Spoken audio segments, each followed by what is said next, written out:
মজা কি মজা কি মজা, আনবি খাবে ব্যাং ভাজা, কি মজা। মাম্মাম, আজকে ব্লগ আপলোড করব না ভেবেছিলাম, কারণ মানসিক দিক থেকে আমি বিধ্বস্ত হয়ে রয়েছি।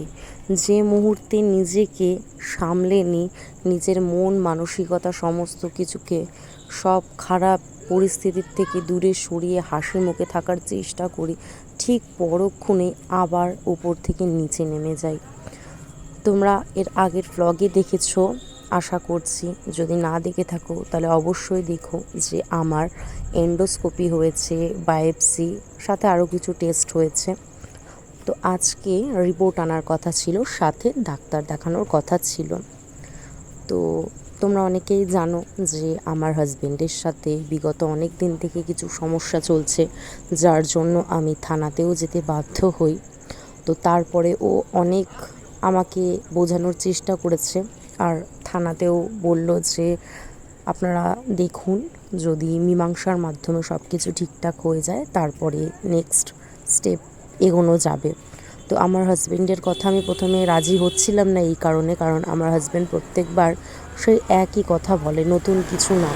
ও একটার পর একটা ভুল করবে, তারপরে ক্ষমা চাইবে, আবার দুদিন পরে যেই কি সেই। তো আজকেও ডাক্তার দেখাতে যাওয়ার কথা ছিল, সময় মতো ও আসতে পারেনি। তো ওর কাছে এই জিনিসগুলো ক্যাজুয়াল। আমার খারাপ লাগে এই কারণেই, কারণ আমার হাজব্যান্ডের বন্ধু বান্ধব বা যেই হোক না কেন, সবার জন্য ওর সময় হয়। একটা কল করলেই ও দৌড়ে সবার জন্য চলে যায়, অথচ আমার জন্য ওর সময় হয় না। এমনও বহু দিন গেছে যখন ও সারা বেলা কিছু খায়নি, ব্রেকফাস্ট তো দূরের কথা, লাঞ্চটাও করেনি। সেই 5টা 6টা, মানে বিকেলের কথা বলছি, তখন গিয়ে খেয়েছে। অথচ আমার কোনো কাজ থাকলে পরে তখন ওর খিদে পায়, আমার বিষয় ওর ঘুম পায়, ওর শরীরে ক্লান্তি ভাব, মানে যত অজুহাত আমার বিষয়, কেন আমি জানি না। যখন আমাকে নিয়ে এতই সমস্যা, আমার কোনো কিছুতে এত অসুবিধা, তখন আমাকে বিয়ে কেন করলো, আমার সেটাই একটা প্রশ্ন। অথচ এই প্রশ্ন জিজ্ঞেস করলে তখন বলবে না, এটা তোর মনের ভুল ধারণা। কি আর বলবো বলো। মাম্মাম, কি গো, মাম্মামের তো খুব মজা। মাম্মাম একটা বাসন্তী রঙের জামা পরেছে। ওরে বাবা রে, কি মজা! জামা পরে আবার একটা হলুদ জুতোও হয়েছে না মাম্মামের, কি মজা! উফ, সেই আনন্দে মাম্মাম পা দোলাচ্ছে। একটু দেখিয়ে দাও তো, ওই দেখো, ওই দেখো, ওরে বাবা রে, উফ, কি আনন্দ, কি আনন্দ, মহানন্দ। এখন শুধুমাত্র বেঁচে আছি আনভিরই জন্যে, আর আমার বাঁচার কোনো কারণ নেই। কারণ এরকমও হয়েছে, যখন আনভি আসেনি, মানে যখন পেটে আসেনি, তখনকার কথা বলছি, দীর্ঘদিন আমি অশান্তি পুহিয়েছি, সেটা শ্বশুর বাড়ির অশান্তি হোক কি হাজব্যান্ডের। আমি অনেকবার কিন্তু খারাপ স্টেপও নিতে গিয়েছিলাম, মানে নিজের হার্ম করার চেষ্টা করেছিলাম, কি সেটা বুঝতেই পারছো। তো আমি তাতে ব্যর্থ হই, তখন আমি সত্যিই ভাবতাম যে আমি আর বাঁচবো না। কিন্তু যখন থেকে আনভি এলো, তখন থেকে আমি একটা বাঁচার রসদ পেলাম। আর এখন তো কোনোভাবেই আমি চাই না সে আমার শরীর খারাপের জন্যই হোক বা মানসিক বিধ্বস্ততার কারণে, আমি সব কিছুর শেষেও বাঁচতে চাই শুধুমাত্র আনভির জন্য। আমি যা পাইনি আমি চাই আনভিকে সেগুলো দিতে, আনভিকে বড় করতে। আনভি শুধুমাত্র আমার বেঁচে থাকার রসদ, ওর জন্যই এখনও হয়তো আমি আছি। আর যদিও ভবিষ্যতে ওর বাবার সাথে সেই মতো থাকি, শুধুমাত্র আনভির কারণে, নয়তো ওর বাবার সাথে থাকার আমার বিন্দুমাত্র ইচ্ছা নেই। ও দিনের পর দিন প্রচুর ভুল করে গেছে, এখন থেকে না, বিয়ের কয়েক মাস পর থেকেই, তবুও হাসি মুখে মেনে নিয়েছি।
ইদানিং দেখছি আনভি প্রচুর কিন্তু পা দোলাচ্ছে, সেটা খেলতে খেলতে হোক কি দিদুনের কোলে বসে হোক বা যাই করে না কেন, ঠিক ও পা দোলাতেই থাকবে। তোমরা হয়তো এর আগেও দেখেছো।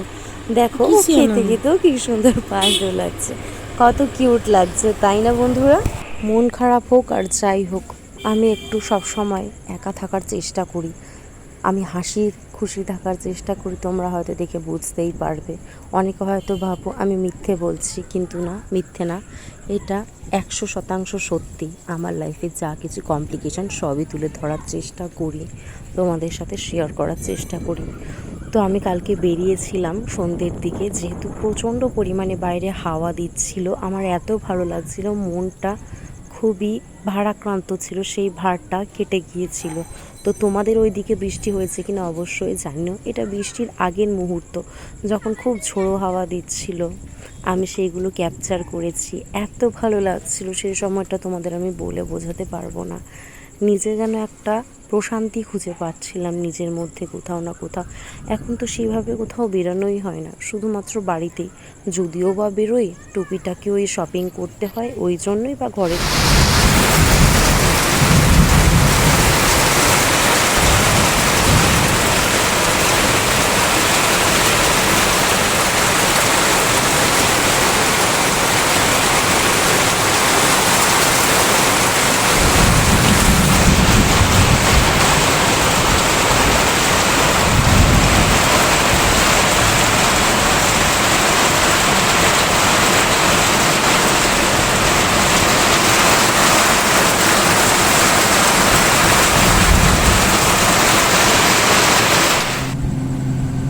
চিকেন বানানা, চিকেন বানানা, চিকেন বানানা।